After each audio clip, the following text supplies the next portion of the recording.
CG board कक्षा 10वीं के विद्यार्थियों को दो चरों के रैखिक समीकरण वाले जो अध्याय से प्रश्न आते हैं उन प्रश्नों को बताने वाला हूँ। और आपको ना इस वीडियो के कमेंट में एक लिंक मिलेगा, उस लिंक में परीक्षा बोर्ड में जो जो प्रश्न आपके वार्षिक पेपर में आएगा वो सारे प्रश्न टिक है। आपको उन सभी प्रश्नों को अपने परीक्षा बोर्ड में टिक कर लेना है। अगर परीक्षा बोर्ड नहीं है तो आप उसे प्रैक्टिस कर सकते हो या गाइड जो भी है उसमें टिक कर लेना, क्योंकि वही प्रश्न आपके एग्जाम में आएगा। यहाँ तक के 1 नंबर का भी मैं यहाँ पे बता रहा हूँ। तो 1 नंबर से लेके 2, 3, 4, 5, 6 सभी नंबरों के प्रश्न मैंने आपको बता दिया है। मान लो बता रहा हूँ, कुछ बचा है और बता दिया है, समझो। ठीक है, तो वो सारे प्रश्न आपको देखना है। अगर आप 75 में 75 लाना चाहते हो तब, ऐसा नहीं करना चाहते तो आप इसे वीडियो को नजरअंदाज कर सकते हो और आपका नंबर जो है वही 40-45 स्वाभाविकली आ जाएगा, क्योंकि नजरअंदाज करोगे तो आपका नंबर कम आएगा। और अगर मैं जैसे जैसे बता रहा हूँ वैसे ऐसे पढ़ाई करोगे तो गारंटी है आप बहुत अच्छा नंबर लाओगे, क्योंकि 75 में 75 लाओगे और प्रैक्टिकल में आपका 25 में मिल गया तो आप 100 भी पा सकते हो। अगर ऐसा नहीं करते हो तो आपका नंबर डाउन जाएगा। तो ये आपके ऊपर डिपेंड करता है कि आपको मेरे हिसाब से चलना है या फिर वीडियो को अनदेखी करके अपने हिसाब से चलना है। मैं पहले ही बता दिया हूँ, पिछले साल मैंने बताया था कि 80% से ज्यादा आएगा। फिलहाल वहां पे 80% से ज्यादा आया था, लेकिन उस समय मैंने वस्तुनिष्ठ प्रश्न नहीं दिया था। इस बार वस्तुनिष्ठ प्रश्न दे रहा हूं, इसलिए आप लोगों को बहुत ध्यान से देखना है सभी चीजों को। बाहर से भी मैं वस्तुनिष्ठ प्रश्न ला रहा हूं, जो प्रश्न आ सके वो सारे मैं ले रहा हूं और आपको समझा भी रहा हूं कि वस्तुनिष्ठ प्रश्न में अगर वो प्रश्न ना आए बाई चांस, तो उससे रिलेटेड कुछ ना कुछ तो हिंट रहता है प्रश्नों में कि इस प्रश्न का उत्तर क्या हो सकता है। तो आप उन प्रश्नों को भी बना सकते हो हिंट के थ्रू। ठीक है, तो चलो मैं आपको दिखाता हूं और अच्छे नंबर लाना है आपको। ठीक है, इसीलिए मैं आप लोगों को ये सारे प्रश्न दे रहा हूं। तो चलो देखते हैं। ये प्रश्न महत्वपूर्ण प्रश्न है, इसलिए मैं इसे लिख के दे रहा हूं। और ये प्रश्न आप ढूंढोगे तो भी आपको गाइड में नहीं मिलेगा, इसीलिए इस पहले इन प्रश्नों को देख लेते हैं। इसके अलावा और भी प्रश्न है। देखो पहला क्या है, दो चरों के रैखिक समीकरण द्वारा प्रदर्शित सरल रेखाओं का कटान बिंदु ही उन समीकरण के खाली स्थान होते हैं। तो क्या होगा, कटान बिंदु को हम क्या कहते हैं, प्रतिच्छेदी रेखा कहते हैं ना। तो प्रतिच्छेदी रेखा लिखो।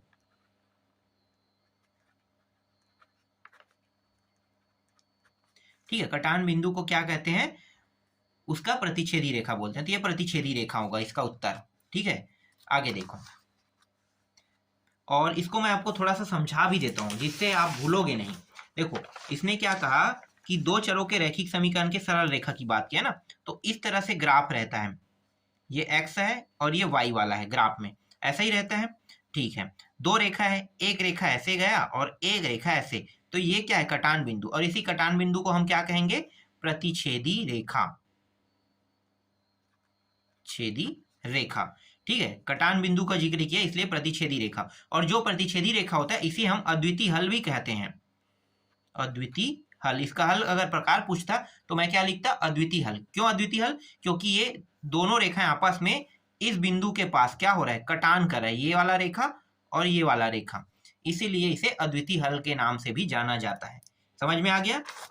ठीक है, दूसरा देखो, जब दो चरों के समीकरणों द्वारा प्रदर्शित सरल रेखाएं समांतर होती है तो उन समीकरणों का कोई भी हल नहीं होता है, क्योंकि उन रेखाओं में कोई बिंदु क्या है, प्रतिच्छेद नहीं करती। क्या लेना है आपको, प्रतिच्छेद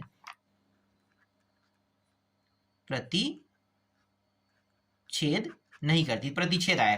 कैसे, देखो यहाँ पे क्या क्या है कि अनंत मतलब कोई हल नहीं है। तो कोई हल नहीं है कब नहीं होता है, जब ग्राफ में, थोड़ा सा यहाँ पे मैं आपको और समझा देता हूँ। इस तरह से ग्राफ है, ठीक है, एक रेखा ऐसे चला गया और दूसरा रेखा भी ऐसे, क्या ये कहीं भी आपस में टकराएगा, नहीं टकराएगा, ये समांतर जा रहा है। क्या जा रहा है, समांतर जा रहा है। और समांतर जा रहा है तो क्या ये आपस में कटेगा, नहीं कटेगा। ठीक है, नहीं कटेगा, तो इसीलिए क्या करेंगे, यहाँ पे देखो नहीं आया तो प्रतिच्छेद नहीं करेगा। ठीक है, नहीं होता है, इसलिए यहाँ पे उत्तर क्या है, प्रतिच्छेद आया है ना। और अनंत ये क्या है, इसका कोई हल नहीं है, इसको हम कहते हैं कोई हल नहीं है कहते हैं।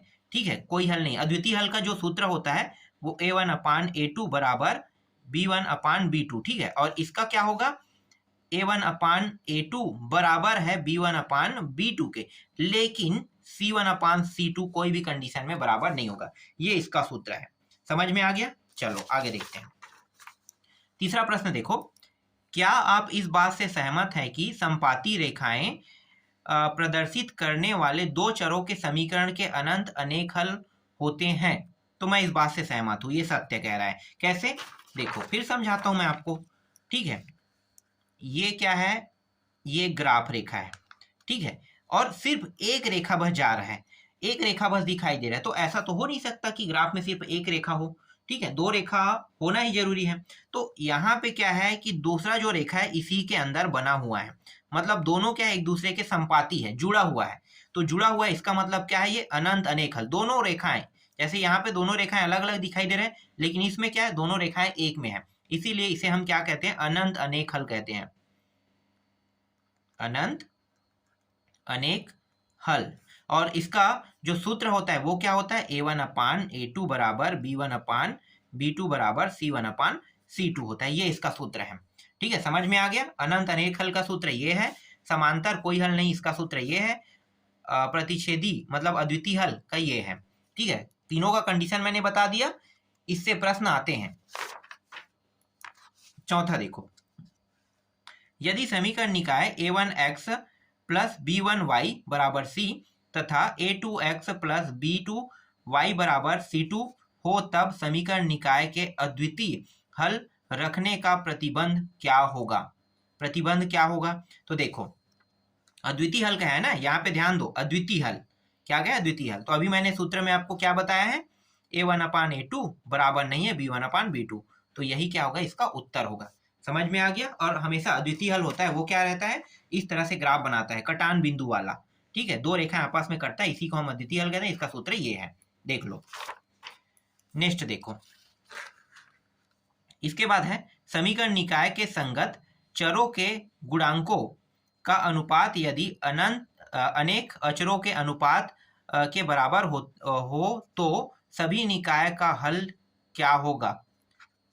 अनंत अनेक हल, ठीक है, संगत चर बोल रहे हैं, तो इसका उत्तर आपको इस तरह से लेना है, एक ही में है देखो, ठीक है। तो इसमें इसका उत्तर एक है तो अनंत अनेक हल होगा, तो ये इस तरह से सूत्र बनाएगा। तो इसको क्या करना है, आपको अनंत अनेक हल उत्तर ले लेना है, ठीक है।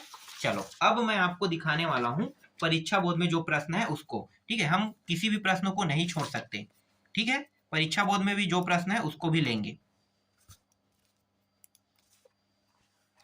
तो देखो परीक्षा बोर्ड में ये प्रश्न है, मैं समझा भी दूंगा, जिससे आप लोग आसानी से ना, ऐसे प्रश्न अगर एग्जाम में आता है तो आप बना सकते हो, ठीक है। कोई भी प्रश्न मैं नहीं छोड़ रहा हूँ, आपको सब प्रश्न दे रहा हूँ, और जो आएगा उसको समझा के भी दे रहा हूँ मैं।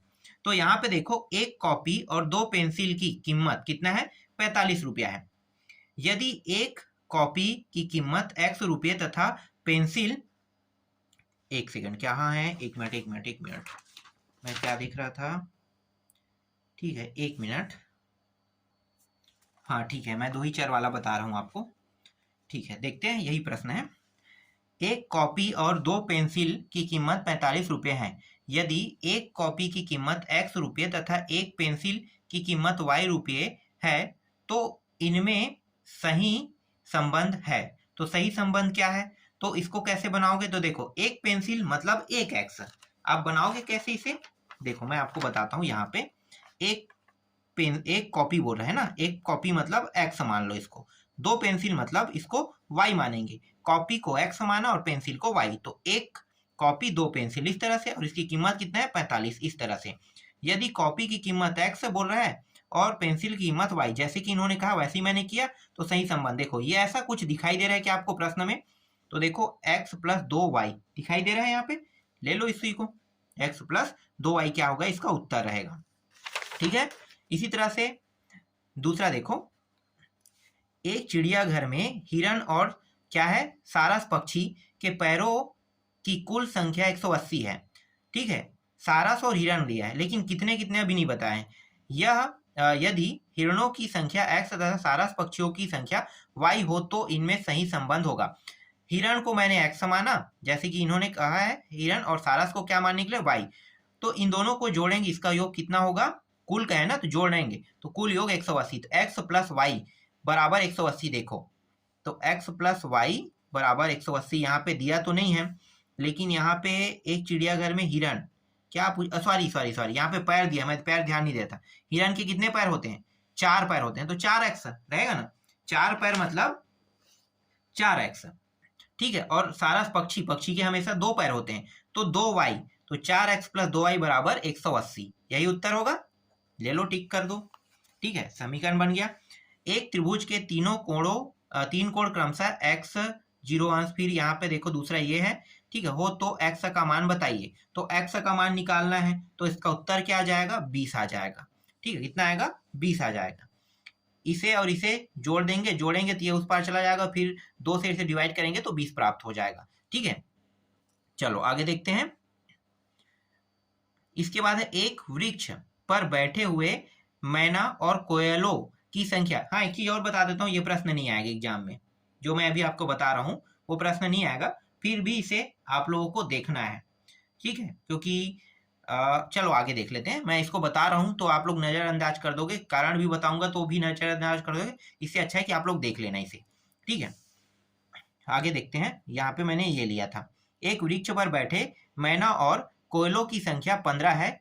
यदि मैनों की संख्या x तथा कोयलों की संख्या y हो तो इनमें सही संबंध बताइए। देखो, एक वृक्ष में बैठे मैना, ठीक है, और कोयल दोनों बैठे हैं, और उन दोनों की संख्या कितनी है?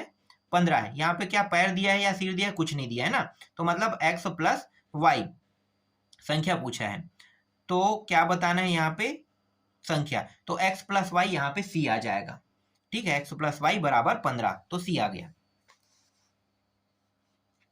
पांचवा देखो, यदि किसी रैखिक समीकरण निकाय का आलेख एक दूसरे को बिंदु 3, 7 पर प्रतिच्छेद करती है तो इस निकाय का हल होगा। इस निकाय का हल क्या होगा? तो इस निकाय का हल होगा 3 और 7, मतलब x का मान 3 और y का मान 7, तो ये हो जाएगा।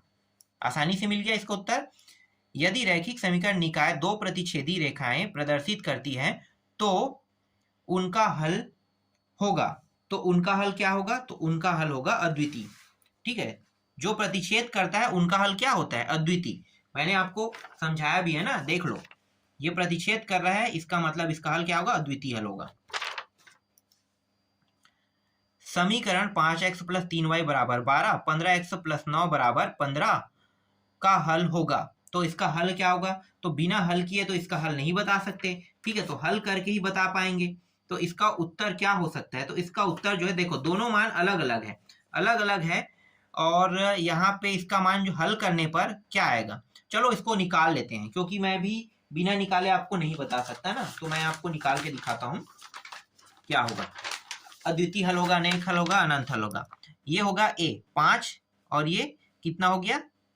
यहाँ पे 15 बराबर, ये y वाले हैं तो 3, और ये y वाला क्या है? 9, इस तरह से होगा है ना। और ये 12, और ये क्या होगा? 15। देखते हैं, 5 एकम 5 तिया, मतलब यहाँ पे 1 3 आ गया, 3 एकम 3 तिया 1 3 यहाँ भी आ गया। फिर इसको देखो तो 3 चौके और 3 पंचे, तो ये दोनों तो बराबर है, लेकिन तीसरा बराबर नहीं है। तो ऐसे कंडीशन में क्या होता है? कोई हल नहीं होता है ना। देख लो, ग्राफ में मैंने आपको बताया था, मतलब ये रेखा समांतर जा रहा है, इस तरह से जा रहा है, तो कोई हल नहीं होगा। क्या होगा? कोई हल नहीं होगा, इस तरह समांतर रेखा में कोई हल नहीं होगा। तो इसका उत्तर क्या लोगे आप लोग? कोई हल नहीं होगा, ये लोगे। समझ में आ गया? ठीक है, आगे देखो। एक अद्वितीय हल होने के लिए समीकरण निकाय x - ky बराबर 2 और 3x + 2 बराबर -5 के k का मान नहीं होना चाहिए। तो k का मान नहीं होना चाहिए, तो क्या नहीं होना चाहिए k का मान? तो देख लेते हैं। यहाँ पे 1/3, और कहाँ पे है k वाला भाई? k वाला ये k है, और यहाँ पे कितना है? 2 है। इसको हल ही कर लेते हैं, ठीक है, हल करते हैं तो पता चल जाएगा। 1 मिनट, कहाँ पे गया? खराब पेपरों का यूज करूंगा मैं यहाँ पे। तो ये हो जाएगा 1, और यहाँ पे कितना है? 3 है, तो 1 3 बराबर k कहाँ है पे? इसमें है, तो -k, और इसमें कितना है? 2 दिया है, इस तरह से 2, तो ये 2 यहाँ पे आ जाएगा माइनस, ठीक है, तो ये हट गया, तो -2/3, ठीक है। तिरिया गुणा करके मैंने इस तरह से किया, तो -2/3। तो उत्तर में देखो -2/3 यहाँ पे हो रहा है, ठीक है, -2/3 हो रहा है। तो इसका मान नहीं होना चाहिए, ये गलत है, नहीं होना चाहिए कह रहा है, तो ये 3 मान तो हो ही नहीं रहा है k का मान में। तो इसका उत्तर क्या होगा? यहाँ पे कुछ गलती है, यही बस हो रहा है, ठीक है, उत्तर यही बस हो रहा है। तो सी को आपको टिक कर देना है। ये बनाया जो प्रश्न है वो थोड़ा सा गलत है, इसको सुधार लेते हैं। ठीक है, सुधर गया। चलो आगे देखते हैं। इसके बाद नेक्स्ट प्रश्न है ये वाला प्रश्न। यहाँ पे क्या पूछा है, गुणांकों के सही संबंध, गुणांकों के सही संबंध। तो ये 15 चौक 60, 1 4 आ गया, 3 एकम 3, 3 चौक 12, दोनों बराबर हो रहे हैं, और 14 दूनी 28, 28 दो 56, मतलब ये होगा सी, इसका उत्तर होगा। अनंत अनेक हल हो रहा है, आप निकाल के देख लो। ठीक है, निकालोगे कैसे फिर मुझे बताना पड़ेगा। तो 15 और ये 60, एक्स एक्स वाला एक्स एक्स से भाग होगा 3, तो यहाँ पे -3 और ये -12, और फिर ये अचर अचर, तो 14 और ये 56। देख लो, 15 एकम 15 चौक, 3 एकम 3 चौक, यही प्राप्त होगा। ठीक है, माइनस माइनस कट गया, फिर 14 एकम 14 चौक 56। ठीक है, तो इस तरह से प्राप्त हो गया। तो मतलब सबका मान क्या हुआ, 1/4 बराबर 1/4 बराबर 1/4। अगर सभी मान एक जैसे हो तो इसके क्या होते हैं, अनंत अनेक हल होते हैं ना। तो यहाँ पे अनंत अनेक हल का क्या है, A1/A2, B1/B2, C1/C2, सभी क्या बराबर है। 10वां देखो, दो संख्याओं का अंतर 14 है, उनमें से छोटी संख्या 50, तो बड़ी संख्या क्या होगा। इसको भी निकाल लेते हैं, बहुत आसान है, निकालना तो बहुत आसान है। अंतर बोला है मतलब एक प्लस में रहेगा एक माइनस में, और ये 14 हो गया। ठीक है, तो छोटी संख्या कितना है, 50 है कह रहा है। अब मुझे तो ये पता नहीं कि छोटी संख्या कौन है और बड़ी संख्या कौन है, तो मैं क्या करूंगा, छोटी संख्या क्या कर रहा है, दोनों में बारी बारी से रख के देखता हूँ। 50 को इसे यहाँ पे रखता हूँ, तो ये कितना हो जाएगा उस साइड जाके 14 और माइनस ये 50। ठीक है, तो ये हो जाएगा माइनस, और ये माइनस में प्राप्त हो रहा है, मतलब ये कम प्राप्त हो रहा है। देखो 6 36, तो ये वाला जो है ये गलत है। ठीक है, बड़ी संख्या निकालना है, 50 से भी बड़ी होनी चाहिए। ठीक है, 50 खुद छोटी है, इसलिए हम 50 को x की जगह में अब नहीं रख सकते, तो किसके जगह में रखेंगे, y की जगह में। तो x माइनस 50 बराबर 14, तो x बराबर उस पार ले जाओ, तो 14 और प्लस 50। ठीक है, माइनस से क्या होगा, उस साइड जाके प्लस हो जाएगा। x बराबर दोनों को जोड़ दो 4 और ये 6, 64। तो देखो उत्तर में 64 है कि कहीं पे, यहाँ पे देखो, ये होगा इसका उत्तर। देखो बहुत आसान था, निकालने का तरीका यही है, हमें दोनों में रख के देखना पड़ेगा। एक में अगर रखते हैं तो उत्तर आसानी से नहीं बनेगा। ठीक है, क्योंकि छोटी और बड़ी पहले से बता दे, 50 छोटी है तो मतलब 50 से बड़ी संख्या ही क्या होगा, इसका उत्तर होगा। इसके बाद देखो यहाँ पे ये दिया हुआ है, क्या पूछा, द्वितीय हल होने के प्रतिबंध है। तो अद्वितीय हल होने के प्रतिबंध आप लोगों को पता है क्या होगा भाई, एक सेकेंड, अद्वितीय हल होने का प्रतिबंध है तो इसे हल करके देखना पड़ेगा। तो अद्वितीय हल होने का प्रतिबंध मतलब अद्वितीय हल नहीं होना चाहिए कह रहा है। ठीक है, अद्वितीय हल नहीं होना चाहिए, प्रतिबंध यहाँ पे जिक्र हुआ है, याद रखना। तो ये होगा, देखो ये दोनों बराबर हो रहे हैं लेकिन ये बराबर नहीं हो रहा है, और ये अनंत अनेक हल का है, इसलिए तो ये हो ही नहीं सकता, तो उत्तर क्या होगा, ये होगा। ठीक है, देखो प्रतिबंध शब्द को ध्यान देना है आपको।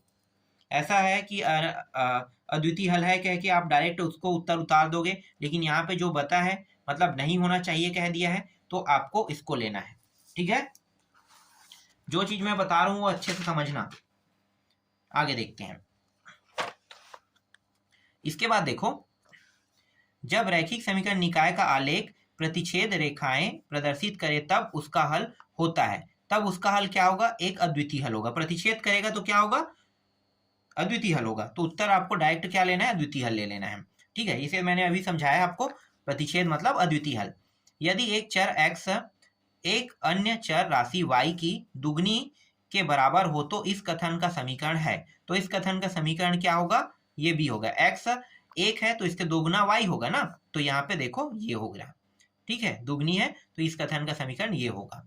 चलो आगे देखते हैं। अब देखो यहाँ पे आते हैं, रिक्त स्थानों पे आते हैं। तो रिक्त स्थानों में देखो, रैखिक समीकरण निकाय के आलेख को एक अद्वितीय बिंदु पर काटती है तो उसके खाली स्थान हल होते हैं। क्या हल होते हैं भाई, अद्वितीय हल। क्या लेना है, अद्वितीय लेना है। ठीक है, प्रतिच्छेद कर रहा है या काटती है बिंदु को, देखो काटती है, एक अद्वितीय बिंदु पर काटती है तो उसके अद्वितीय हल होंगे। ठीक है, अद्वितीय का मतलब अद्वितीय हल होगा, या प्रतिच्छेद कर दी तो भी होगा, कटान बिंदु कहता है तो भी अद्वितीय हल होगा। ठीक है, 3-4 कंडीशन में अद्वितीय हल होते हैं। रैखिक समीकरण निकाय के आलेख संपाती होने पर उनके क्या होंगे? समपाती जब भी होता है ना तो अनंत अनेक हल होते हैं। तो यहाँ पे लिखो